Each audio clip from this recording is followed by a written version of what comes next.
A napi gyakorlat során hogy néz ki a bíróságok részéről a sajtótájékoztatása, illetve a sajtó jelentkezik-e be inkább előre ügyekre, vagy a bíróság az, aki tájékoztatja őket? Több csatornán keresztül próbáljuk a sajtót tájékoztatni. Én a szegedi ítélőtáblának a módszerét tudom elmondani.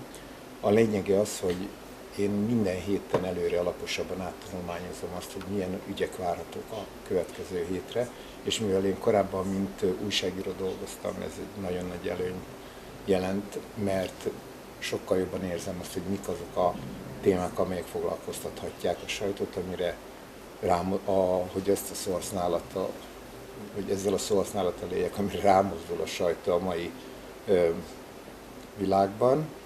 Ezeket a sajtó anyagokat elkészítem ezekről a tárgyalásokról, és ezeket kiküldöm, kiajánlom a sajtónyokat.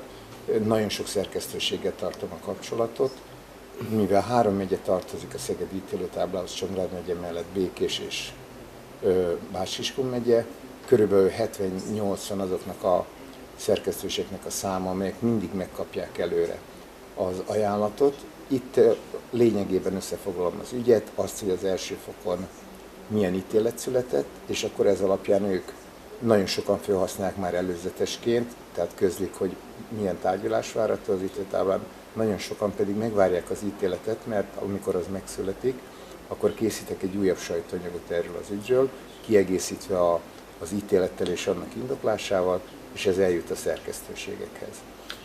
Az a tapasztalatom, hogy ezt a módszert szeretik, mert ugye termentesíti őket az alól, hogy nagyon sokat kéne az üggyel foglalkozniuk, megkapják azt, amit ők felhasználhatnak, és ugye ismerjük a médiának a lehetőségeit.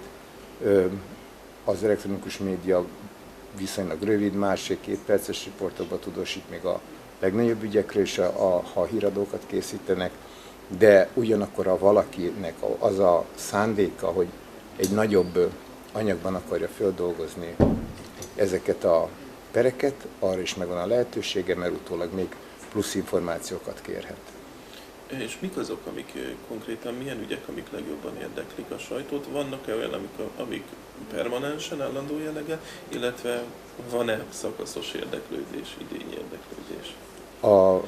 Jellemzően azt mondhatom, hogy az erőszakos bűncselekmények azok, amelyek leginkább érdeklik a sajtót, ezen belül az emberölési ügyek, különösen az olyan emberölési ügyek, amiket már előtte valamilyen módon fölvezetett a média. Ugye ezt tapasztaljuk, hogy ahogy megtörténik egy gyilkosság, arra a mai, hogy úgy mondjam, bulvárosodott sajtószemlélet mellett arra azonnal ugrik a szerkesztőség, legyen szó bármelyik szerkesztőségről, hiszen a hírversenybe tartani akarja a pozícióit, és a mai hírverseny úgy néz ki, hogy mivel az inger küszöb annyira magasra emelkedett, tehát ezek a nagyon brutális, erőszakos ügyek azok, amelyre jönnek, ez szinte 100%-a biztosra vehető.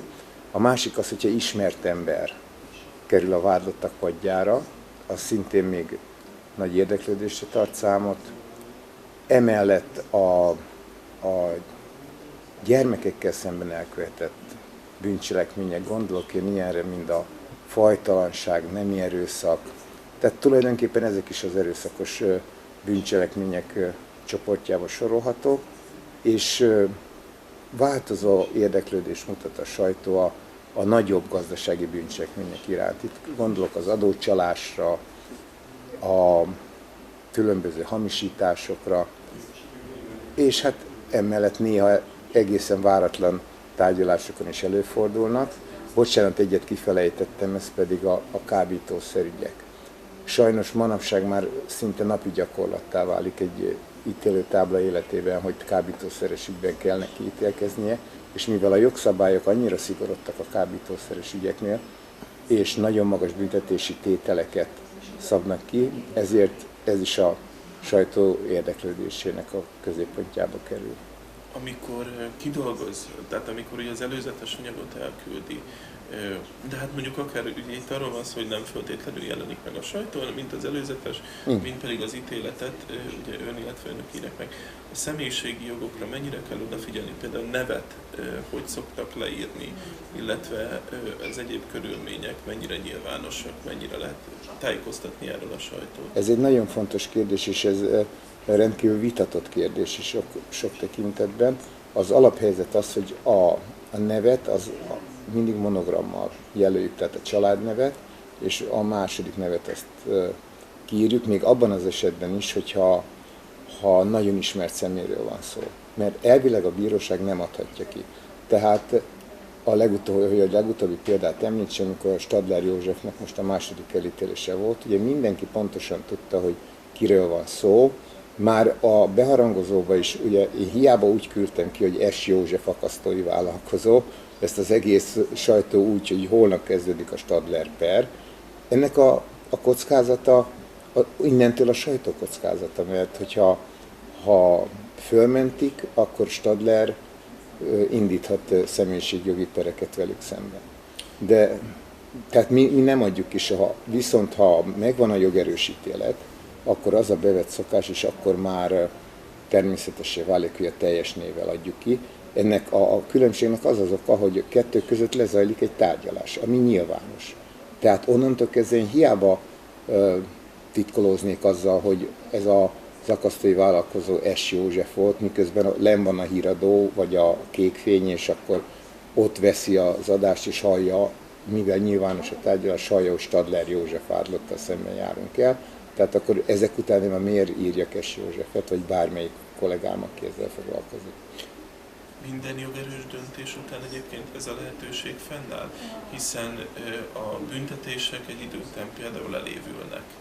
Tehát, hogy ez a kockázat egyébként jogi értelemben fönnáll-e. Tehát, hogy akár egy gazdasági bűncselekményért elítélt személy neve is a jogerős ítélet után kiírható-e. Illetve még egy kockázat ugye van a különös eljárások, perújítás, felülvizsgálat. Hát igen, a jogerős eljárásoknál tulajdonképpen minden esetben kiírjuk a nevet.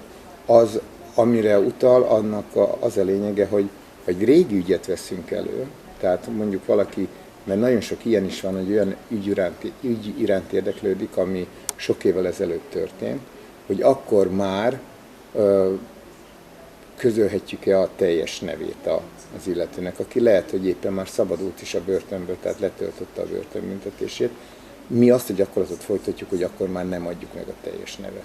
És azon kívül nagyon ügyelünk arra, hogy más körülményből se tudja azonosítani. Ha maga az újságíró utána jár, az már az ő dolga és az ő felelőssége, de olyankor már nem adunk ki azt, hogy például melyik városban történt. Tehát az ügyet, ezt úgy hívjuk, hogy anonimizáljuk az ügyet bizonyos szempontból, tehát hogy ne lehessen felismerhető az elkövető, még onnan sem, hogy a foglalkozása vagy a tett helyszínéből.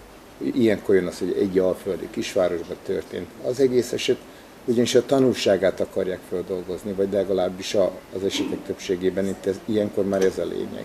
Nem pedig az, hogy személy szerint ki követte el, és hol követte el. Persze ez alól is van kivétel, úgyhogy általános szabályt nem lehet, mert vannak annyira ismert ügyek. Most mondjam például a Magda Marinka ügyet, hogyha ez még a fiataloknak is talán mond valami 20 évvel ezelőtt, vagy a zénagyilkosság, vagy a farkasság elrablása. Itt nincs értelme a nevet elhallgatni, hiszen ez annyira közismert, annyira tényszerű, vagy Balázs Csai Rém esetében, hogy a Szabó Zoltánnak hívják, hát ezeket ilyenkor természetesen teljes névvel adjuk, de ez a kivétel. És mi van akkor, tehát ugye ezt is érintettük, hogyha ugye a sajtó, még a televízió útján megjelenik a tárgyaláson. A tapasztalatok szerint milyen a viselkedése ilyen esetben a sajtónak? Lehet egy általános képet erről adni? Én tudnék, legalábbis a mi tárgyalásainkkal kapcsolatban mindenképpen a sajtó nagyon mértéktartó. Nagyon-nagyon kivételes eset az, amikor úgy éreztük, hogy zavarja a tárgyalás rendjét. Erről egyetlen egy példát tudnék mondani, a Cuslág ügy volt Szegeden ilyen, amikor a tárgyaló teremnek a mérete és az érdeklődés mérete valahogy méretét nem lehetett összeegyeztetni. Sokkal több. Szerintem nem volt Magyarországon olyan médium, amelyik nem akart volna tudósítani erről a tárgyalásról, hogy viccesen magunk ezt azt mondtuk, hogy már csak a porszívó meg a mosógép nem jelentkezett be, de azon kívül mindenki ott volt, és ugye mindenki jobb képet akar csinálni. Ott volt egy probléma, hogy a cuslág az hozzájárult ahhoz, hogy őt arccal mutassák. A többi nem járult hozzá. Tehát nekik igyekezniük kellett egy olyan néző vagy látószöget a kamerákkal megtalálni, hogy a cuslágot tudják mutatni. Ez pedig viszonylag kis terület volt, ebből aztán az lett, hogy a tárgyalás majdnem botrányba fulladt, mert az elején az operatőrök hát szinte szó szerint egymásnak estek, vagy aláfeküdtek, tehát a végén el kellett rendelni egy olyan megoldást, hogy 10 percig mindenki forgathat, de nem mozdult el a helyéről, akinek szerencséje volt, az szembe került a cuslággal, akinek nem volt, az nem került szembe, de azt, hogy ott a kamerával rohangásolnak, azt nem engedte meg a bírónak. Úgyhogy, de ez mondom, nagyon kivételes. Általában úgy vannak elhelyezve, tehát a padsorok mellett megvan a helye a kameráknak, és mivel körülbelül olyan 6-8 kamera stabilan tudja venni, és olyankor a mozgásra is van lehetőség. Én nem is emlékszem olyan ügyre, amikor a bírónak el kellett rendelni, hogy valamilyen rendbontás miatt a sajtót kiküldte volna. És ebben a konkrét ügyben, a cuslág ügyben ezt hogy viselték, hogy tehát ezt végül is jól vették az operatőrök, tehát tudomásul vették, hogy nekik elég volt ez a 10 perc vágó képezés a híradós anyaghoz, vagy ebből volt valami elégedetlen? Volt. Sajnos volt olyan televízió, amit nem akarta ezt megérteni, mert ő élőben akarta közvetíteni az egész tárgyalást. És hiába magyaráztuk neki, hogy azt viszont nem engedhetjük meg, hogy egy sajtónak azt mondjuk, hogy jó, ő közvetítheti. Tehát itt nagyon figyelni kell a diszkriminációra, és senkinek nem lehet előnyt adni a másikkal szembe, mert akkor a másik jogosan, akkor már akár még perrel is fenyegetőzhet a bírósággal szembe. Ők nem akarták megérteni, ők bemondták a televíziójukba, hogy a szegedi ítélőtábla korlátozza a sajtószabadságot, meg amit csak akar, és ezzel szemben föl akartak lépni, de egyértelműen csak elutasítani tudták ezt a kifogásukat vagy vágyukat, ugyanis van egy alapszabály.